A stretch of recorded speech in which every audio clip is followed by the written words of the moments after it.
Why is Bitcoin pumping now that the Fed has announced a slowdown of QT? Let's break it down.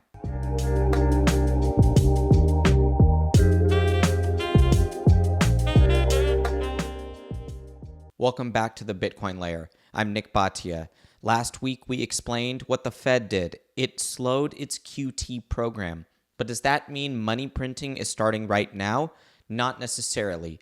Bitcoin's price has performed very well since that announcement, so I want to go through the mechanics of why QT slowdown is helping Bitcoin. At the Bitcoin layer, we realize that Bitcoin moves based off of a multitude of factors: global macro, liquidity, Bitcoin's fundamentals, buying and selling within the Bitcoin derivatives market. But in that spirit, we try to understand each component and that single component's effect on Bitcoin. Today, we will talk about the Fed's balance sheet, QT and QE, and why we believe that a slowdown to QT one for one does affect Bitcoin and is a net positive. As Bitcoin's role in the global financial landscape evolves, understanding its potential impact on your wealth becomes increasingly crucial. Whether we see a measured adoption or accelerated hyper-Bitcoinization, being prepared for various scenarios can make the difference between merely participating and truly optimizing your position. This is why Unchained developed the Bitcoin Calculator, a sophisticated modeling tool that helps you visualize and prepare for multiple Bitcoin futures. Beyond traditional retirement planning, it offers deep insight into how different adoption scenarios could transform your wealth trajectory. What sets this tool apart is that it's integrated with Unchained IRA, the only solution that combines the tax advantages of a retirement account with self-custody of Bitcoin. In any future state, maintaining control of your Bitcoin keys remains fundamental to your Bitcoin strategy. Explore your potential futures at unchained.com/TBL. Now, in today's video, we will be referencing an article written by Joseph Wang. Joseph used to be at the Fed. He's on X at FedGuy12. He's also on YouTube at FedGuy12. And because Joseph comes from the Fed, he really understands the balance sheet mechanics. One of the things that you guys know we've been working a lot on. We try to teach you, but we are also students ourselves. And so we've relied on Joseph over the past few years to understand Fed balance sheet mechanics, and I will be referencing one of his posts from 2022 today. You guys can find a link to that in the show notes. Now, let's bring up this graphic. Now, a quick refresher on what is QE. Quantitative easing is the process by which the Fed expands its balance sheet, so new money in the system, and their liabilities, reserves that they create out of thin air, they swap those reserves for existing treasuries in the market. So at the bank level, QE is an asset swap. They lose treasuries and gain reserves. Their asset position, the size of their asset position does not change. The size of their liability position and the size of their equity position do not change in QE. The Fed does grow its position by increasing assets, treasuries, and increasing liabilities, reserves. So when the Fed does QE, that directly injects base money into the system, brand new base money, because the Fed's balance sheet grows. However, it doesn't grow the bank system, private banking system by itself. So in QE, if the Fed is buying, in QT, is the Fed selling? No, this is an important distinction. The Fed does not sell treasuries in QT. It lets them run off the balance sheet. So in this graphic, we have four balance sheets that we are going to look at: Treasury, Fed, Bank, and Investor. Let's start with the Fed, because I explained to you that in QE, assets go up and reserves go up, so liabilities go up. In this, the opposite happens, where treasuries go down and reserves go down. But it's not because they sell the treasuries. Notice how under assets on the Fed, it says minus 100 UST repaid. That means that when the government pays down its debt, that Treasury security owned by the Fed, now that it's repaid, the asset goes away, but the Fed doesn't stay the same size, meaning it doesn't receive cash when the Treasury pays the Fed back. It just disappears from the system, and I will explain why. Let's move to the left now for Treasuries. So now read what it says below Treasury in parentheses. Issues a new Treasury to repay an old Treasury. Now, this is so important. We live in a world in which the U.S. government is in deficit. We know that its debt is about $36 trillion, but its deficit has become $1 to $2 to even $3 trillion per year. Just an enormous amount of new debt being added to the system. So each deficit from a year-to-year basis then comes back and piles up on the debt side. Because it's not like if this year's deficit is $1 trillion, then next year we'll have a surplus and repay the deficit from last year. No. This year it's $1 trillion. Last year it's $1 trillion. Next year it's $1 trillion. So each year, and it's even happening quicker than that, each quarter the amount of debt is going up because the U.S. government is in perpetual deficit. So what this means for the Treasury part of the balance sheet here is that when it pays down debt, that's the minus 100 reserves to the Fed and minus 100 UST repaid to the Fed on the second line of that balance sheet. When it repays the Fed, the Treasury that it repays, it has to reissue that Treasury. It has to borrow new money to pay that existing debt. It doesn't just have money in its account that it can go back and pay the debt. Obviously, the Treasury has a cash balance.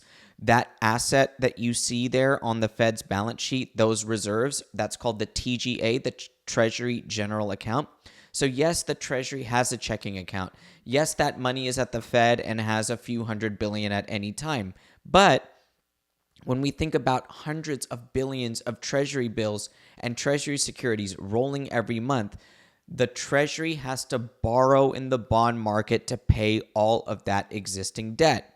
So on the liability side for the Treasury, they repay the debt and then they borrow new debt. Right? That's why you have a 100 plus 100 UST liability due to the investor, because you have a new bond. You pay off the old bond and now you have a new bond. So the Treasury liability position doesn't change in a rollover of debt. But the Fed loses that security, and I'll show you where it goes. And this is why it affects Bitcoin and why I'm giving you guys this brief lesson today on Fed balance sheet mechanics.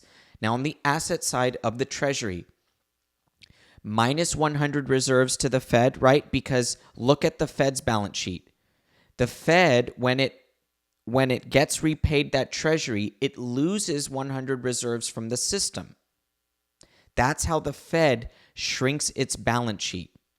But where does the money come from for the new debt? Because it obviously is not coming from the Fed. The Fed is shrinking its balance sheet.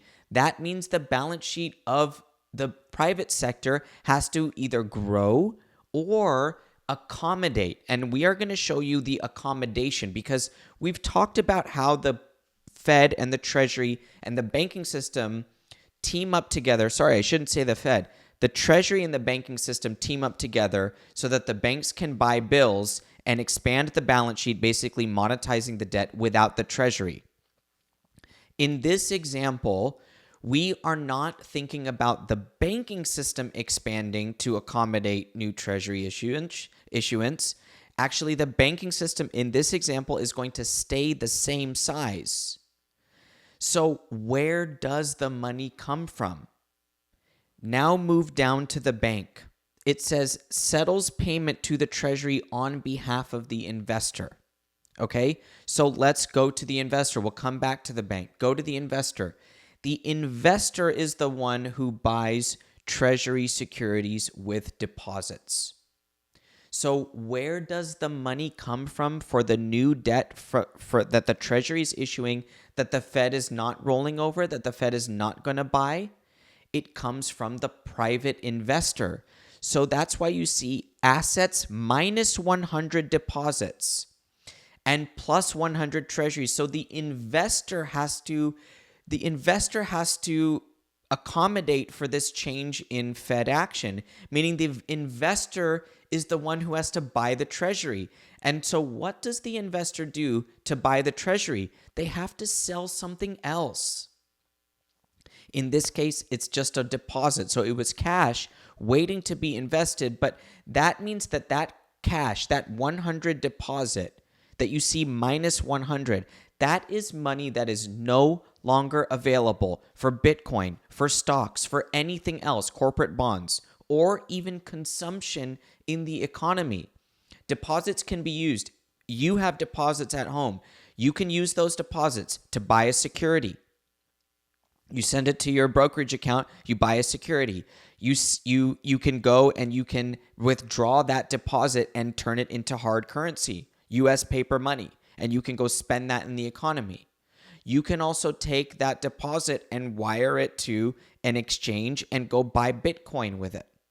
So that 100 deposits is the valuable private sector stockpile of money or assets that then has to go and accommodate QT by buying treasuries and getting rid of deposits. So now look at the bank. When I, the investor, spend money on treasuries, so that's plus 100 and minus 100 deposits, that now go to the bank. My deposit that was a liability at the bank is now minus 100. I spend that. So the bank actually has to send minus 100 reserves to the Treasury to pay for that debt. And that's why you see, now go back up, plus 100 reserves at the Treasury. Where does that plus 100 reserve come from? It comes from the banking system, from your money, your deposit. You have to buy the Treasury now. So you do minus 100 deposit. The bank minus 100 deposit because that was your money at the bank. Then the bank sends 100 reserves to the Treasury. Now go up. The Treasury gets 100 reserves and it issued a new debt to get those 100 reserves, where you see plus 100 UST due to investor, that 100 came into the Treasury and it's now owed into the future to the investor. But that money that it got in, that plus 100 reserves, what was it for? It's just to pay back the existing debt. So then minus 100 to the Fed, and that's why the Fed's balance sheet shrinks, because the Treasury ends up at the investor level. So hopefully you can see these four balance sheets interacting together. I want to answer your follow-up questions on this, but now let's apply it to Bitcoin. This minus 100 deposits just went from, relatively speaking, minus 100 deposits to minus 20. Why? Because the Fed has reduced its runoff from 25 billion a month to only 5 billion a month. So now you see 100 minus 100 and minus 100 at the Fed. Now that's only going to minus 20, for example. And if that's only going to minus 20, what happens to the investor? Instead of minus 100, it only is minus 20 because the Fed is now not just letting it all run off, it's starting to replace so that you don't have to accommodate the Fed and the Fed's QT. The Fed will accommodate its own QT by replacing those securities so that you don't have to. Now apply it to Bitcoin and the stock market. If you don't have to buy treasuries, because it's not like the Treasury Department is all of a sudden in surplus. They still have to borrow every single dollar to pay off existing debt. If the Fed is not going to do it, the private sector has to. If the private sector has to, it can spend less on consumption, it can spend less on securities, spend less on Bitcoin. But if the Fed is doing it now, then that means there's more money, more deposits in the economy to pay for securities and consumption in the economy. So now instead of minus 100 deposits, we only have minus 20 deposits and plus 20 treasuries. So that there's $80 left for other activity. And that is what has affected Bitcoin and the stock market over the last few days. Remember, it's all about expectations in the market.